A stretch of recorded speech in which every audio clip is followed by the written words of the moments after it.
Hello student, I am Ankita Sahu, your teacher. तो आपका डेकार्त चल रहा था, रेने डेकार्त। तो उसकी मैंने आप लोग को 2 वीडियो भेज दिए हैं, अभी ये 3rd वीडियो है। तो हम डेकार्त के देखते हैं सौंदर्यात्मक क्या विचार थे, क्या मत थे सुंदरता को लेके, और उन्होंने सौंदर्य शास्त्र में कला का क्या वर्णन किया हुआ है। तो अभी आपको थोड़ा सा पिछली वीडियो जो भेजी थी वो बताती हूँ, रिमाइंड कराती हूँ, देन हम देखते हैं इस वाली वीडियो के बारे में। तो डेकार्त ने कहा था कि हमारी 5 बाह्य इंद्रियां होती हैं। आपको बता चुकी हूँ जूम मीटिंग पे बाह्य और आंतरिक इंद्रियां क्या होती हैं। तो 5 हमारी बाह्य इंद्रियां होती हैं और 2 हमारी आंतरिक इंद्रियां होती हैं। बाहरी इंद्रियां जो होती हैं वो बाहरी वस्तुओं को प्रभावित करती हैं, और इच्छा करना तथा भावावेग से संबंधित आंतरिक इंद्रियां होती हैं। तो जो चीज़ें हम बाहरी इंद्रियों से फील करते हैं वो हमें बाहर से दिखती हैं, लेकिन जो हम आंतरिक से फील करते हैं वो हमें दिखती नहीं है, जैसे कि इच्छा, भाव। तो बाहरी इंद्रियां हमारे शरीर के अंग हैं। बता चुकी हूँ ये सारी चीज़ें कि जो इंद्रियां होती हैं कौन कौन से अंग होते हैं।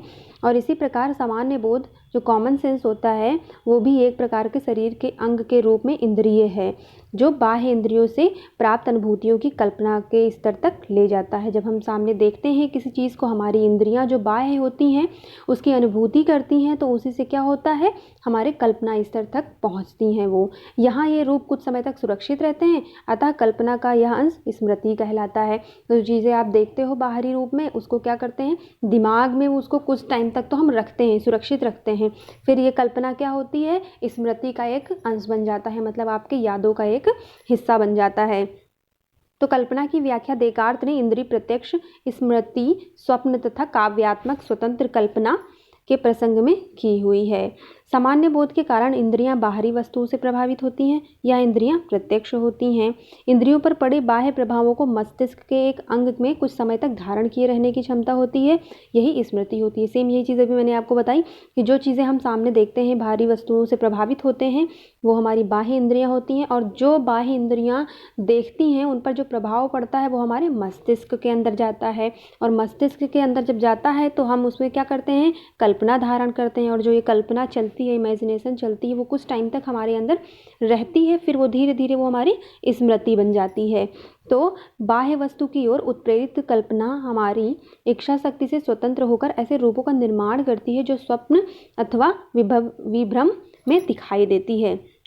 तो जो चीज़ें हम देखते हैं बाह्य वस्तुओं की ओर, जो हम कल्पना कर लेते हैं दिमाग में, जो हमारी उससे इच्छा शक्ति निकलती है वो स्वतंत्र हो जाती है, और उसके बाद वो क्या बन जाती है, हमारे सपनों में आती रहती है, कहीं ना कहीं वो हमें स्वप्न में दिखाई पड़ती है।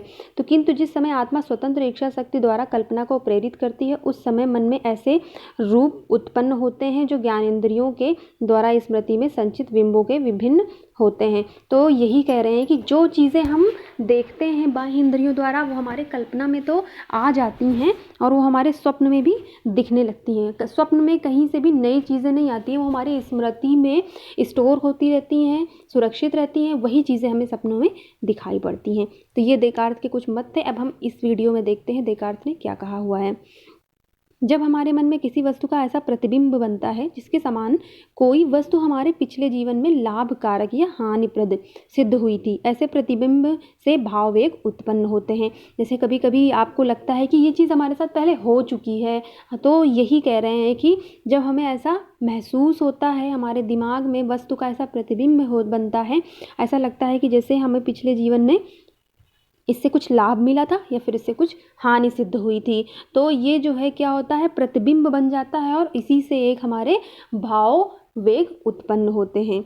मूल भाव वेग क्या होते हैं, आश्चर्य, प्रेम, इच्छा, सुख एवं दुख होते हैं। ये सभी भाव वेग इनसे ही उत्पन्न हुए हैं या इनकी उपजातियां हैं। तो जो मूल भाव वेग हैं वो मूल भाव वेग से ये सारे वेग उत्पन्न हुए हैं, या फिर कह सकते हैं उनके पार्ट्स हैं, उनकी उपजातियां हैं।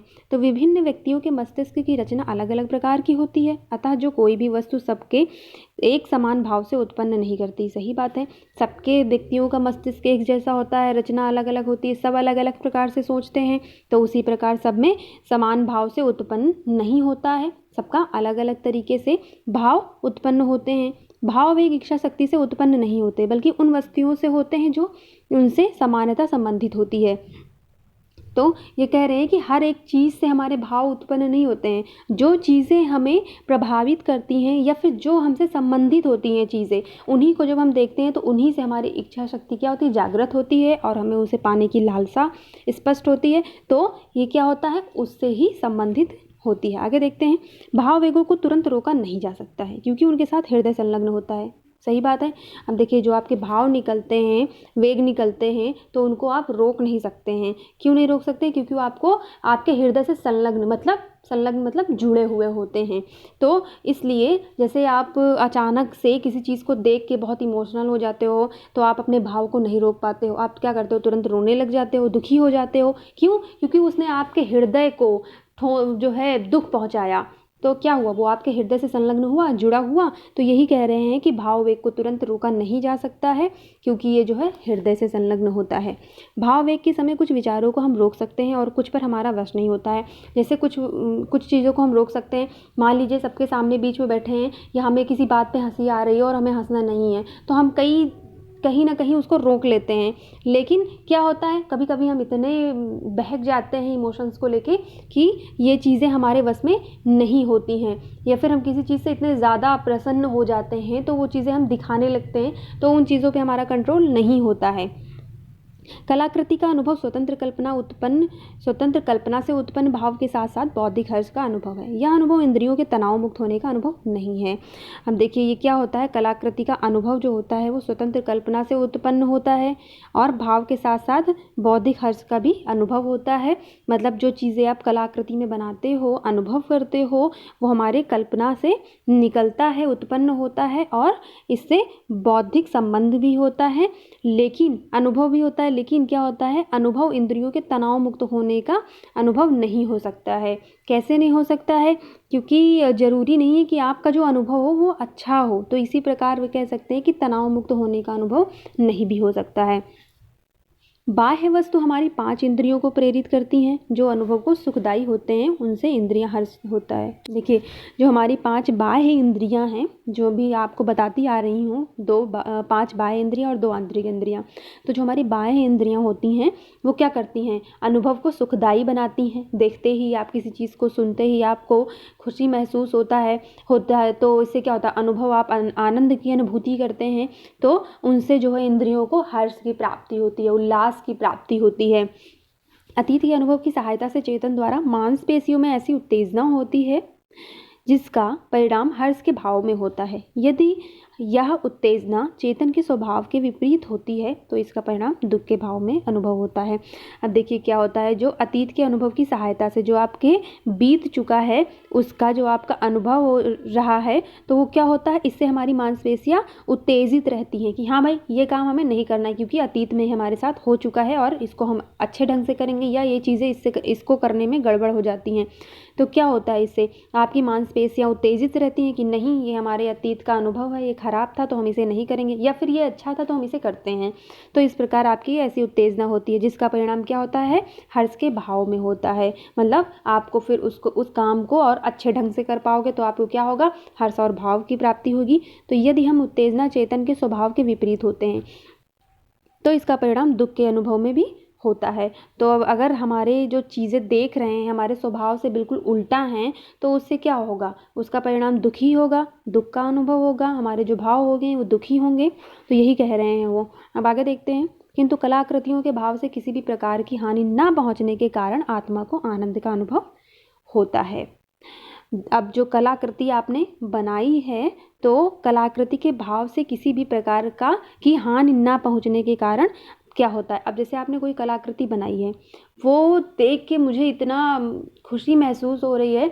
मान लीजिए आपने कोई पेंटिंग बनाई है, उसके कलर्स इतने ब्राइट हैं, जैसे जो आपको पसंद है, रेड, ब्लू, ब्लैक, ये सारे कलर्स लगे हुए हैं, आपको अट्रैक्ट कर रहे हैं। तो क्या होगा, इससे आपके आत्मा को शांति मिलेगी, आनंद की प्राप्ति होगी, है ना, हानि नहीं पहुंचेगी। तो यही कह रहे हैं कि कलाकृतियों के भाव से किसी भी प्रकार की हानि ना पहुंचने का कारण क्या है, आत्मा को आनंद का अनुभव होना। देकार्त ने कलाकृति से उत्पन्न अनुभव का निम्नलिखित रूप में वर्णन किया है। अब देखते हैं इन्होंने कलाकृति से जो चीज़ें प्राप्त होती हैं, उत्पन्न होती हैं, उनके क्या अनुभव बताए हुए हैं। तो उनका कुछ वर्णन दिया हुआ है, देखते हैं देकार्त के द्वारा। कलाकृति से सर्वप्रथम प्रत्यय जागृत होता है। अब देखिए कोई भी कलाकृति आप देखते हैं तो आपके जो प्रत्यय मतलब यहाँ पे स्थायी भाव, तो आपके जो स्थायी भाव होते हैं वो क्या होते हैं, जागृत हो जाते हैं अगर आपको वो चीज़ें अच्छी लगती हैं। तो मन का भाव बाहरी भाव वेग से भिन्न होता है। सही बात है, आपकी जो चीज़ें मन में हैं वो कोई नहीं देख सकता, लेकिन आप जो बाहरी दिखाते हो, हंस रहे हो, रो रहे हो, आप बाहरी इंद्रियों के साथ जो भी चीज़ें कर रहे हो तो वो आपके दिखती हैं, लेकिन जो मन के भाव होते हैं वो बाहरी भाव से बिल्कुल अलग होते हैं क्योंकि वो दिखते नहीं हैं। तो कलाकृति का हर्ष बौद्धिक हर्ष के साथ साथ भाव का भी अनुभव है, अतः ये शुद्ध बौद्धिक हर्ष से भिन्न है। इसको यहाँ पे भावे लिखा, इसको भाव कर लेना और यहाँ पे अतः होगा, आता नहीं होगा। तो कलाकृति से के द्वारा क्या होता है, हर्ष बौद्धिक हर्ष के साथ साथ भाव भी अनुभव होता है, मतलब आपको खुशी भी महसूस होती है, उससे आपको एक्सपीरियंस भी मिलता है, आपके भाव भी जागृत होते हैं और ये क्या होता है, शुद्ध बौद्धिक हर्ष से थोड़ा सा भिन्न होता है। इस प्रकार देकार्त ने सौंदर्य की व्याख्या में अनुभूतियों को महत्वपूर्ण माना है और सौंदर्य अनुभूति तथा मनोविज्ञान का संबंध स्थापित किया है। आप लोग देकार्त जब से पढ़ते आ रहे हो, आपकी जो भी 2 वीडियो मैंने भेजी हैं तो उसमें आप लोग देख ही रहे हो कि जो देकार्त है वो अनुभूति के बारे में ही बातें कर रहा है कि किस प्रकार हम उस चीज़ को फील करते हैं, अनुभूति करते हैं। तो उनकी व्याख्या की है इन्होंने। इन्होंने जो है अनुभूति को ही सबसे महत्वपूर्ण माना है और सौंदर्य अनुभूति जो है, जो सुंदरता की अनुभूति है और उसको और मनोविज्ञान को, दोनों को एक संबंध में स्थापित किया है। संगीत का विचार करते हुए सौंदर्य को अनुकूलता से संबंधित माना है और अनुकूलता का अर्थ है सहानुभूति बताया है। तो संगीत जब आप सुनते हो तो आप उससे क्या होते हो, आपकी अनुकूलता के साथ होता है वो, तो आप क्या हो जाता है, आपको सहानुभूति मिलती है। तो अनुकूलता का अर्थ यहाँ पे सहानुभूति से है, आप सेटिस्फाई हो जाते हो गाने सुन के, तो वही चीज़ें यहाँ पे बताई हैं। तो देकार्त आज से आपका ख़त्म हुआ और इसके बाद आपके नेक्स्ट दार्शनिक स्टार्ट हो जाएंगे, तो वो मैं नेक्स्ट वीडियो में बताऊंगी। अभी देकार्त से रिलेटेड कुछ भी अगर आपको प्रॉब्लम हो तो मुझे मैसेज करें, जूम मीटिंग पे मेरे साथ डिस्कस करें। Thank you.